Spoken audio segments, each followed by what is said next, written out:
로컬 안 눌렀어. 아니에요. 아 지금 풀린 거야? 네. 다행이다. 근데 이거 왜 풀리지? 문자 오면 멈춰요. 자동. 그래요? 원래 멈춰요? 네. 나 왜 몰랐지? 넌 갤럭시도 아니잖아. 네. 어떻게 알아? 예전에 쓰다가. 아, 원래 멈췄구나. 네. 그래요. 이해했니? 네. 괜찮니? 혹시 지금 산화 환원 뜻이 좀 헷갈리니? 지금 이해됐어요. 이 괜찮니? 네. 관수 요거만 기억하면 돼.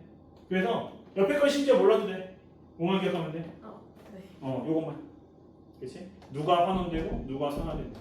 요것만 기억. 그러면 이제 이게 되면은 뭘 할 수 있어? 과학성의 반대가 뭐야?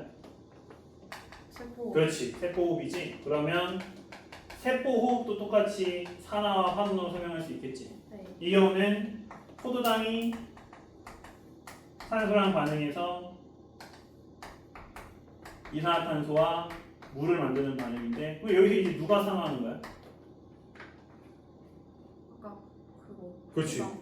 환원돼서 만들어지는가 반대로 갈 때는 산화가 되는 거지. 네. 그렇지. 그래서 얘가 이산화탄소로 산화가 되는 거고 네. 그러면 산소는 물로 환원이 되는 거죠.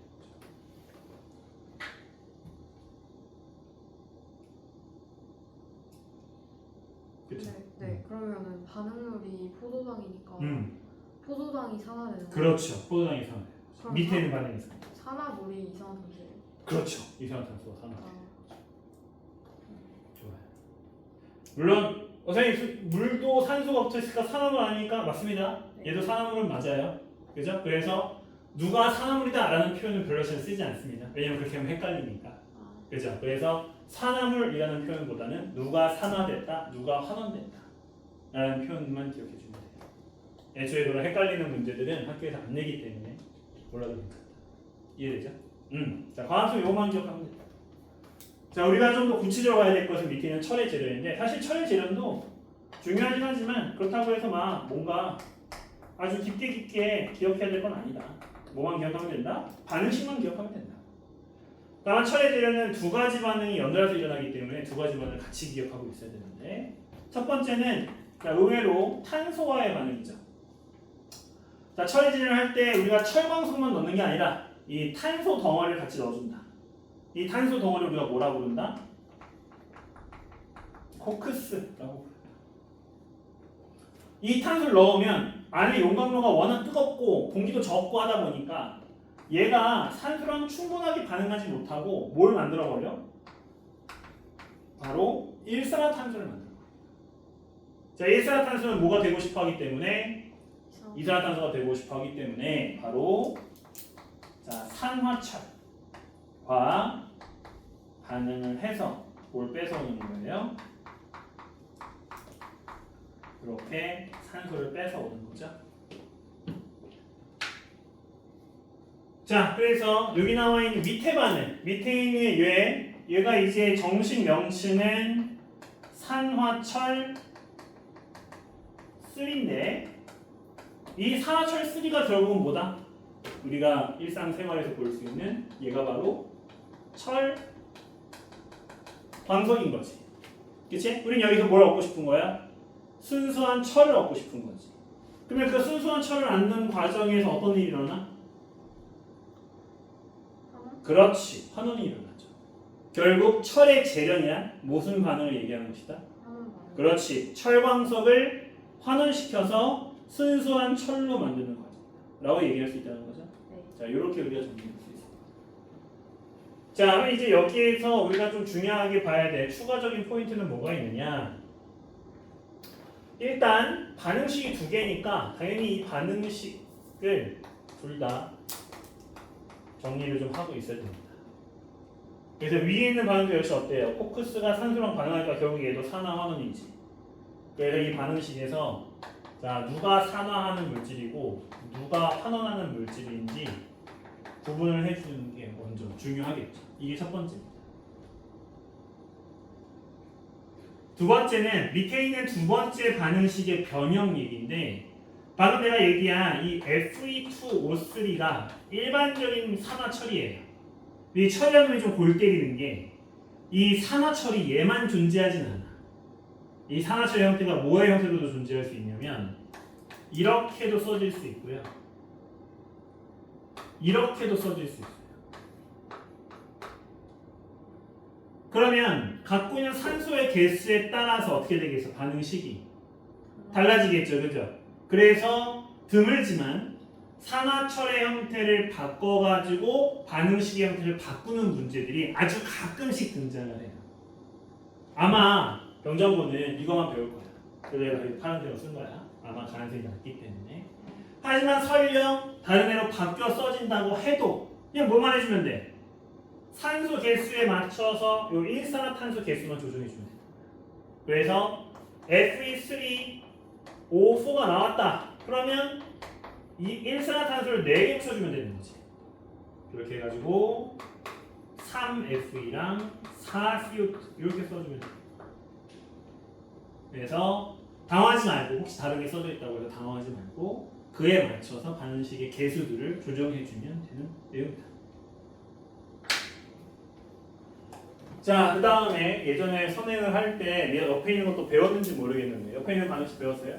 기억나요 혹시? 제가 통과추를 안 하고 물화생지를 했어요. 아, 물화생지를 했어? 네. 그래? 물화생지를 했어요? 네. 생지도 했어요? 네. 공부 많이 했다. 대부분 생지는 잘 안 하는데. 저 생물을 제일 열심히 했어요. 그래? 네. 생물 재밌어? 아니요. 뭐야? 못해서. 아, 못해서? 생물을 잘하는 사람이 있어? 생물은 잘하는 사람은 없어. 생물을 어떻게 잘해? 그냥 생 암기가 없는데. 그렇죠. 물리화학은 잘하는 애들이 있어. 아, 똑같이 배워도 엄청 잘하는 애들이 있지. 약간 재능빨을 타는 경우들이 있지. 그렇죠. 근데 생지는 사실 재능빨이 별로 없어. 옆에 밑에 있는 반응인데 우리 책에서는 바로 이 CaCO2를 넣었을 때 반응이야. 얘가 이제 정식 명칭은 탄산칼슘이지만 이 탄산칼슘이 우리 주변에서는 주로 뭐의 형태로 존재하고 있기 때문에 석회질의 물질로 존재하고 있기 때문에 바로 석회석을 넣어준다고 생각할 수 있지. 쉽게 생각하면 시멘트를 같이 넣어주는 거야, 그렇지?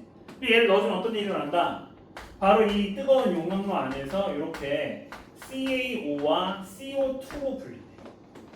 이렇게 분리된 CaO가 누구랑 반응을 하냐면 SiO2랑 반응을 하는데 SiO2 처음 보는 물질이 아니야. 얘 이름 뭐? 얘가 뭐였지?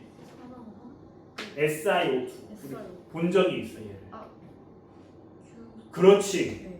바로 규산염 광물에 대한 얘기야. 이게 왜 갑자기 나타났을까?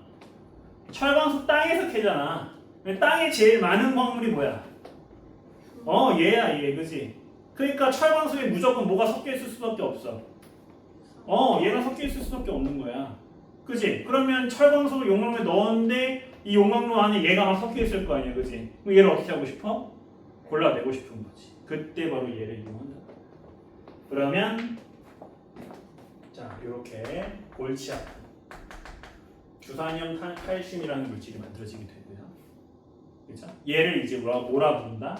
얘를 쓰레기, 이 뜻 자체가 쓰레기래요. 찌꺼기, 슬래그라고 부른다고 합니다.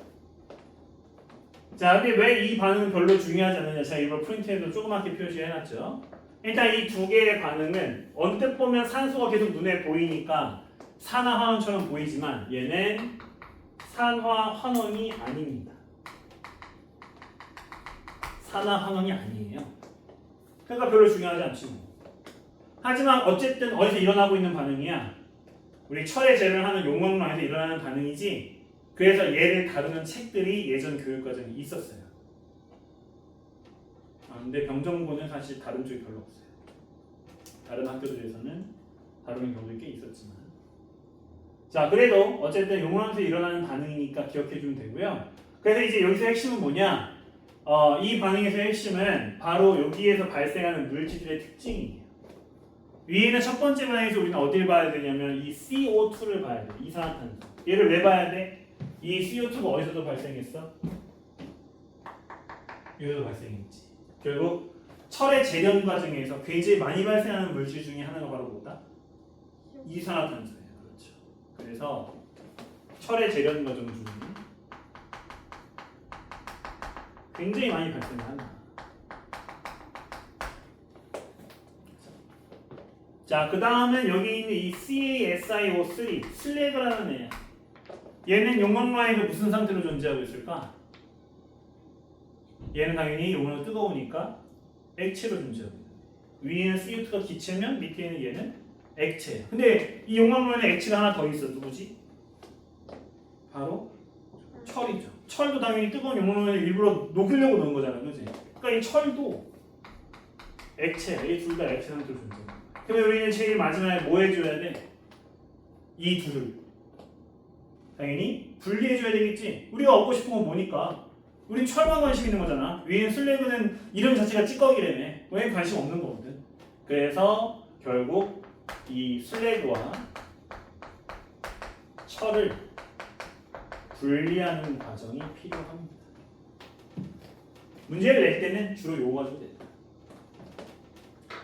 철의 재료는 엄청 중요한 반응이고 반응식 자체가 꽤나 문제에서 잘 나오기 때문에 이 두 개의 반응, 산화환원 꼭 기억해 줘야 되고요. 그 다음에 옆에 있는 이 두 개의 반응은 부가적인 반응이고 아마 병정고에서 안 할 가능성이 높기 때문에 학교에서 선생님이 언급을 안 하시면 신경 안 써도 됩니다. 근데 혹시라도 설명을 하시거나 참고서를 풀다 보면 많이 등장하거든. 문제집 풀다 보면은 그러면 그때 등장했을 때는 자 바로 옆에 있는 이 포인트에 집중을 하면서 문제를 풀어주면 된다. 이해됐죠? 자, 이렇게 해서 우리가 탄소가 관여하는 산화원을 쭉 봤어요. 자, 뒤에 10쪽, 11쪽 문제만 빠르게 보고 쉴게요. 10쪽, 11쪽은 방금 얘기했던 산소와의 반응에서 특히 실험 관련된 문제 유형들이 이렇게 나오는 거예요. 그래서 첫 번째는 바로 이 구리의 연소 반응. 그래서 겉불꽃과 속불꽃에다가 이 구리를 연소시킬 때 대한 얘기 나오고 있죠. 그러면 내가 어디에 넣었느냐를 가지고 산화가 핵심인지 환원이 핵심인지를 보고요. 그러면 이때 그 과정에서 뭘 관찰할 수 있어야 돼요? 색깔 변화를 통해 어떤 물질이 현재 존재하고 있는지를 확인할 수 있어요. 니은 보기처럼 검게 변한 부분은 산화구리이다 라고 하는 표현처럼 색깔에 따라 어떤 물질이 만들어져 있는지에 대한 질문들이 꼭 나올 수밖에 없습니다. 이 실험의 핵심 포인트라고 볼 수 있겠고 옆에 있는 3번은 제가 아까는 설명 안 했지만 반응 자체가 뭐야? 아까 우리 속불꽃에서 일어나는 그 반응이랑 똑같은 거죠? 바로 CuO와 C의 반응이 일어나고 있다에 대한 얘기를 하고 있는 거예요. 그러면 우리는 얘 결과물이 어떻게 되는 거 알아? 무조건 뭐가 발생해야 돼? 이산화탄소가 발생해야 되지. 그러면 그걸 맞춰주기 위해 이렇게 반응식을 완성할 수가 있고 그러면 이렇게 완성한 반응식을 토대로 문제를 풀어주면 되죠. 그래서 얘가 원래 검은색이 있는데 여기는 구리는 무슨 색이니까 붉은색이니까 색깔 변화가 일어나겠구나. 그 과정에서 뭐가 발생해? 이산화탄소가 발생하지. 근데 이산화탄소를 딱 알아낼 수 있는 방법이 뭐가 있어? 그렇지. 그래서 밑에 보면은 이 석회수를 놓고 있는 거죠. 얘가 뿌옇게 변하는 걸 보니까 이산화탄소가 나타난다는 것을 확인할 수 있구나. 이렇게 정리해 볼 수 있겠죠. 그렇죠? 그래서 실험 관련 내용들을 정리해서 기억할 필요가 있다. 철의 재료는 중요하고 문제가 꼭 나오는데 나오는 유형이 거의 정해져 있어서 여기 나와 있는 반응식 2개와 필요한 경우 옆에 있는 2개 총 포함 4개까지를 암기만 제대로 해놓고 그 다음에 아까 얘기했던 포인트들만 정리해놓으면 의외로 문제는 되게 평이하게 나옵니다. 오히려 실험 파트가 문제가 좀 어려웠습니다. 이해될까요? 네. 네. 잠깐 쉬었다가 봅시다.